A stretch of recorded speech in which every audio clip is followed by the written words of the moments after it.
Nous continuons nos révisions au niveau des fractions composées de termes entiers. Et là, on s'attaque à du lourd puisqu'on s'attaque à l'addition et forcément à la soustraction entre des fractions.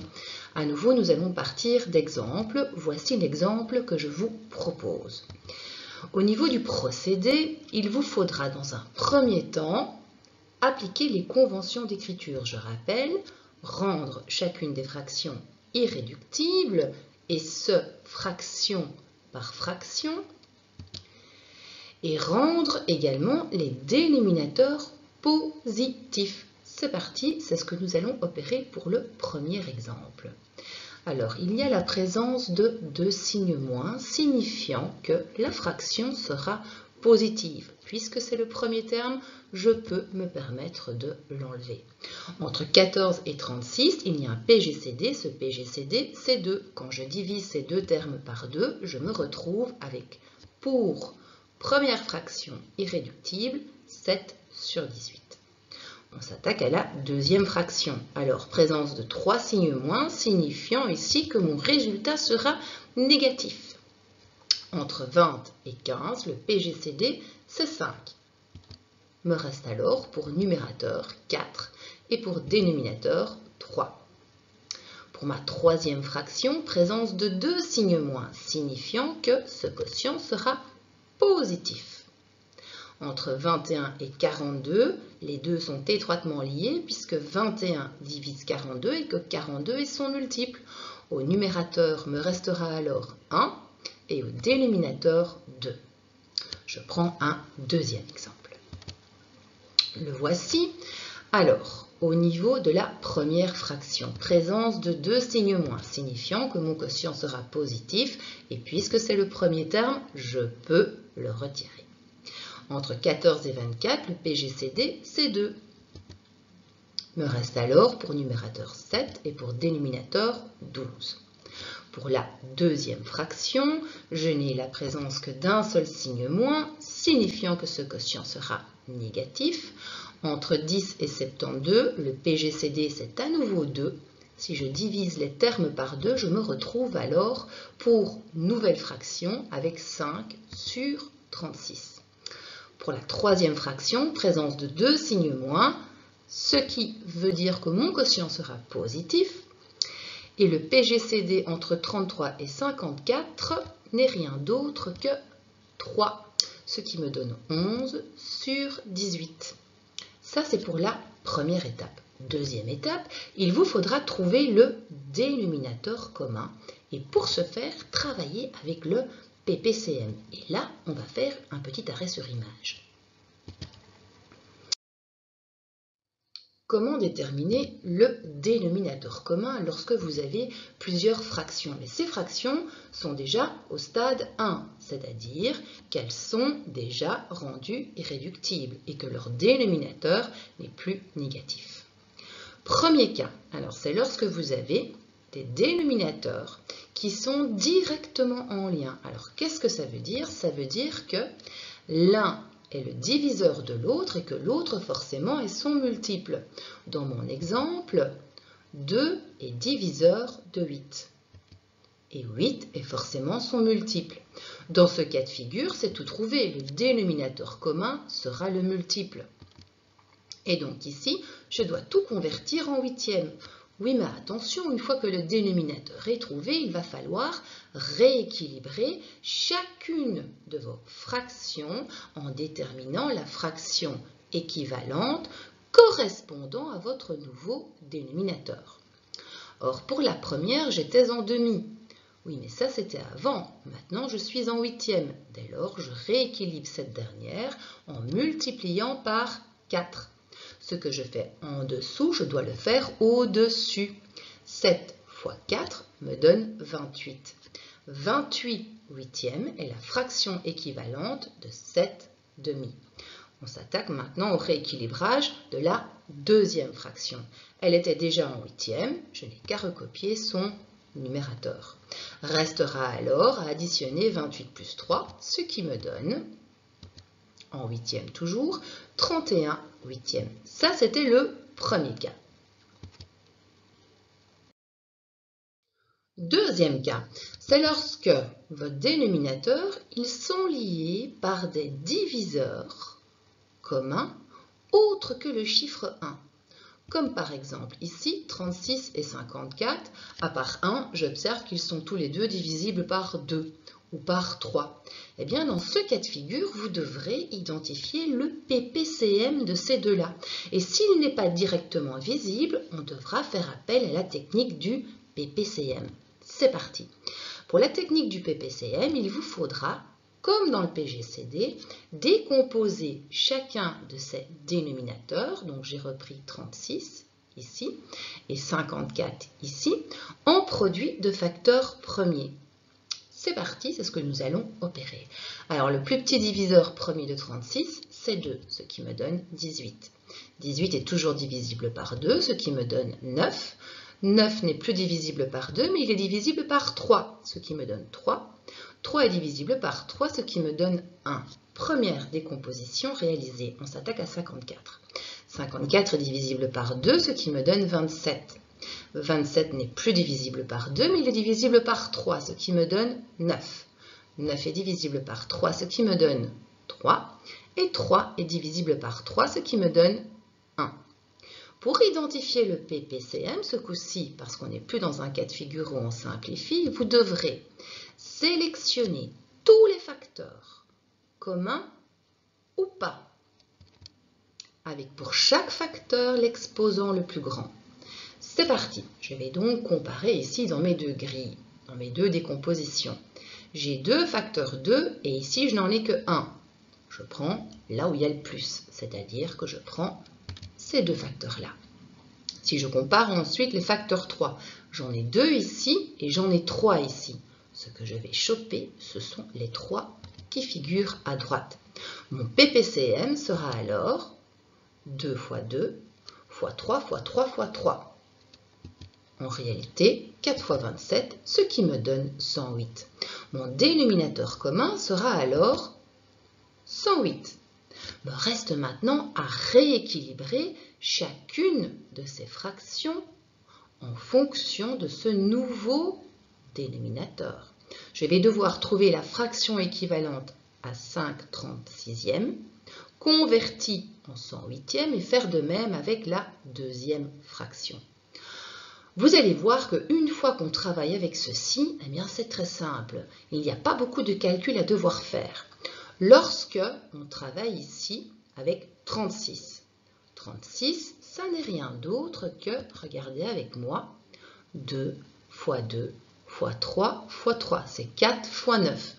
Quel est le facteur restant ici? Eh bien, le facteur restant, c'est 3. Je vais donc multiplier ici les termes de la première fraction par 3, et ce de façon équitable. 5 fois 3 me donne 15. On va opérer la même chose avec 54. Mais 54, j'ai sa décomposition en produit de facteurs premiers. Il s'agit de 2 fois 3 fois 3 fois 3. Donc, si je repars de mon PPCM, il s'agit en réalité de ce qui apparaît en bleu. Me reste un facteur alors. C'est ce facteur 2. Eh bien, je vais aller multiplier les termes qui composent la fraction 1 sur 54 par 2, de façon toujours équitable, me retrouvant ainsi avec plus 2. Dès lors, il n'y a plus qu'à réaliser la somme entre 15 et 2, ce qui va me donner 17 sur 108. Dernier cas de figure, c'est lorsque vos dénominateurs sont premiers entre eux, comme c'est le cas dans mon exemple. 5 et 2 sont premiers entre eux, puisque le seul diviseur qu'ils partagent, c'est 1. Eh bien, pour identifier le dénominateur commun, il vous suffira de faire le produit de ces deux-là.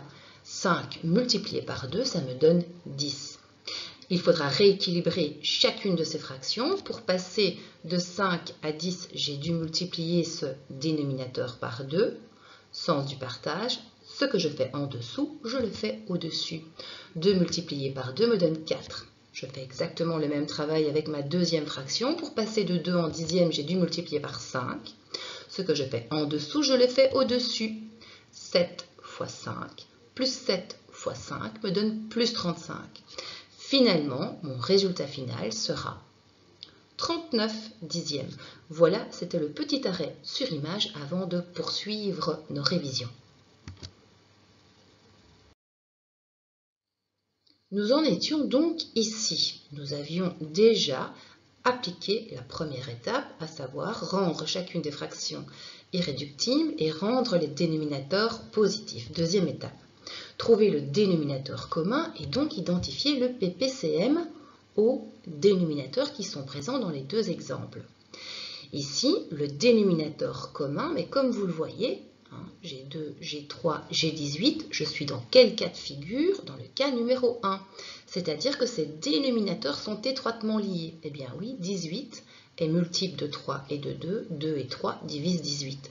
Le dénominateur commun sera alors 18.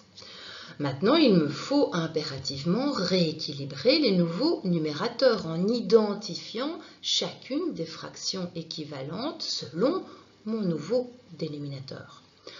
Pour le premier exercice, le premier terme, il était déjà en 18e. J'ai rien à faire, juste à recopier son numérateur. Mais pour le deuxième terme, j'étais en tiers. Oui, mais là, moi, je bascule en 18e. Pour passer de 3 à 18, je multiplie par 6. Ce que je fais au dénominateur, je le fais au numérateur. Moins 4 fois 6, ça me donne moins 24.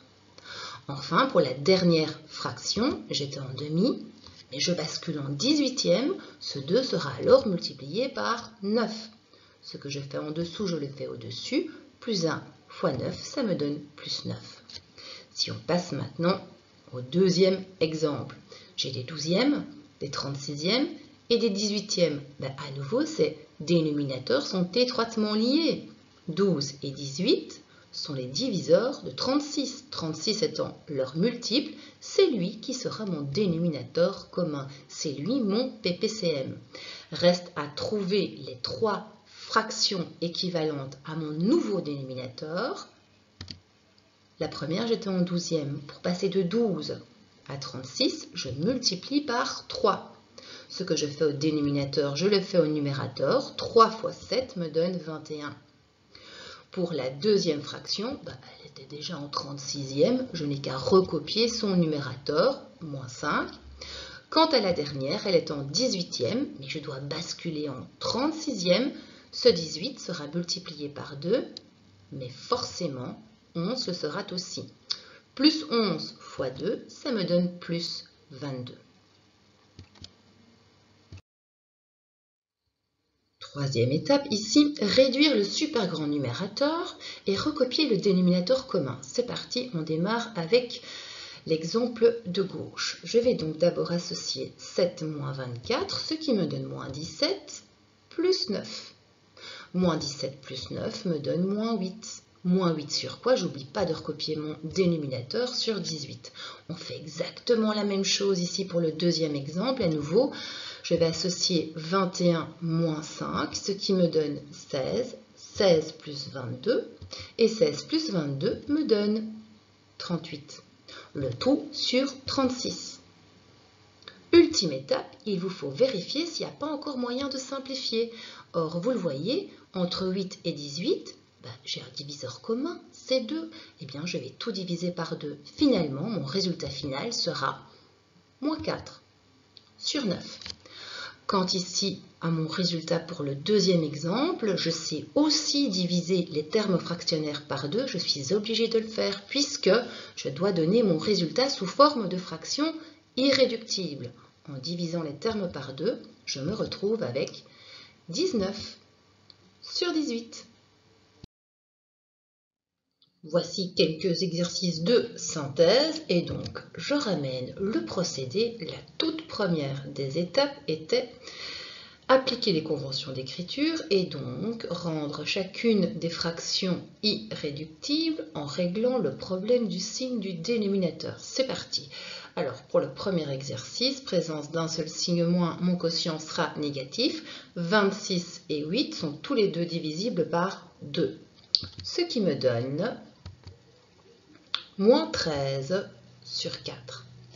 J'attaque la deuxième fraction, présence de deux signes moins, mon résultat sera positif. 3 et 9 ont pour PGCD 3. Il me reste alors plus 3 sur 1. Pour la troisième fraction, présence de 3 signes moins, mon résultat sera alors négatif. 25 et 30 ont pour diviseur commun 5. Il me reste alors moins, je vais bouger ça, 5 sur 6.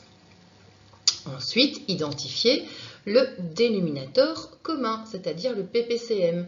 Entre 4, 1 et 6, il y a un diviseur autre que 1. Entre 6 et 4, il y a 2. Je dois identifier le PPCM.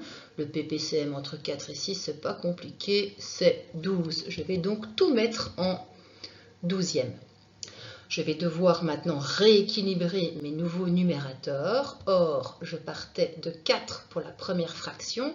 Oui, mais j'ai basculé en 12e. Je vais donc devoir le multiplier par 3. Ce que je fais en dessous, je le fais au-dessus. Je me retrouve alors avec moins 39. Pour ma deuxième fraction, je suis en unième, mais je bascule en 12e. Je vais tout devoir multiplier par 12. Plus 3 fois 12 me donne plus 36. Et pour ma troisième fraction, mon dénominateur initial c'était 6, mais je bascule en 12e, je vais donc devoir multiplier par 2 en dessous et par 2 au-dessus, me retrouvant ainsi avec moins 5 fois 2 me donnant moins 10. Ensuite, il me faut réduire ce super grand numérateur. D'abord, je vais associer moins 39 avec plus 36.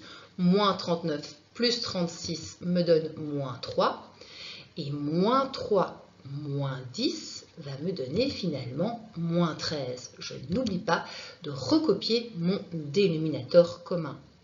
Ultime étape, resimplifier si nécessaire. Or, entre 13 et 12, il n'y a que 1 pour diviseur commun. Je n'ai plus rien à faire.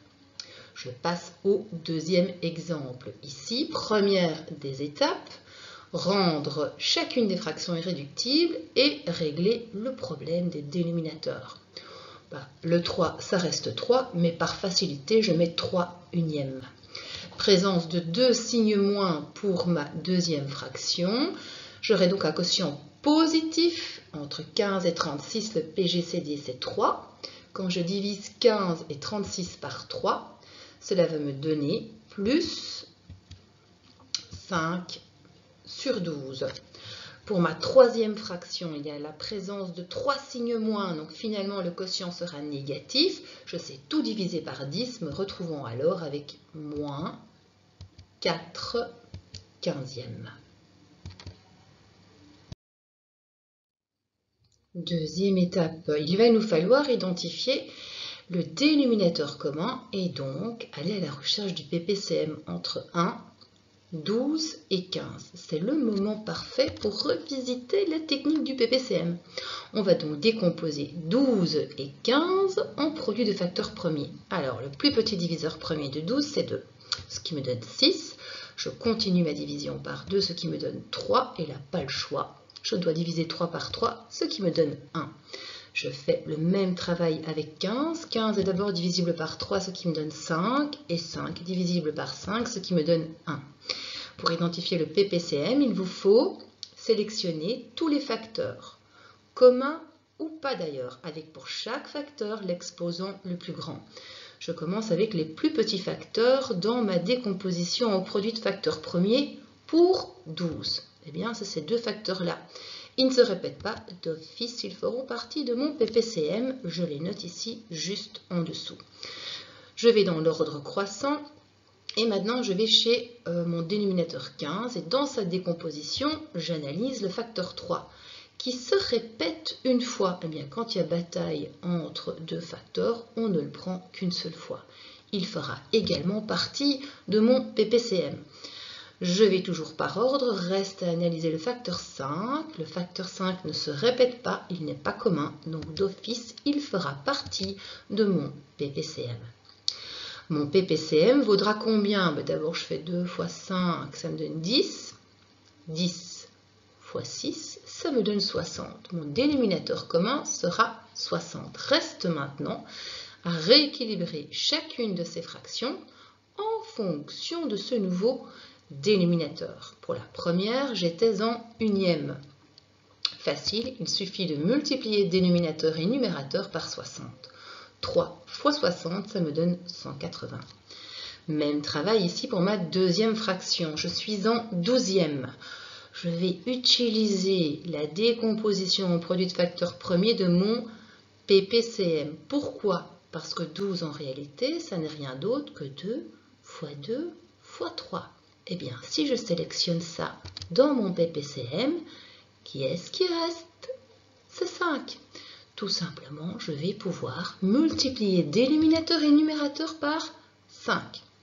Plus 5 fois 5, je l'insère ici, cela me donne plus 25. Je fais le même travail avec la dernière fraction, elle est en 15e. À nouveau, je vais me servir de la décomposition en produit de facteur premier de mon PPCM, parce que 15, ça n'est rien d'autre que 3 fois 5. Je sélectionne, je les oublie, mais je reste avec quoi? 2 fois 2 et 2 fois 2, ça fait 4. Eh bien, c'est avec ce facteur que je vais multiplier le 15, ainsi que son numérateur. Mais attention, il s'agit bien de multiplier moins 4 par 4, ce qui me donne moins 16. Avant-dernière étape, il va nous falloir réduire le super grand numérateur. Nous en étions ici. Je vous propose d'associer plus 25 à moins 16, ce qui va me donner 9. 9 plus 180, ici, ce qui va me donner pour nouveau numérateur 189. Je n'oublie pas de recopier le dénominateur et surtout de vérifier s'il n'y a pas une simplification encore possible pour le résultat obtenu. Or, c'est le cas. Le PGCD entre 189 et 60, c'est 3. Quand je divise 60 par 3, ça me donne 20. Et quand je divise 189 par 3, ça me donne 63. Et voilà, nous en avons terminé avec les révisions concernant l'addition avec des fractions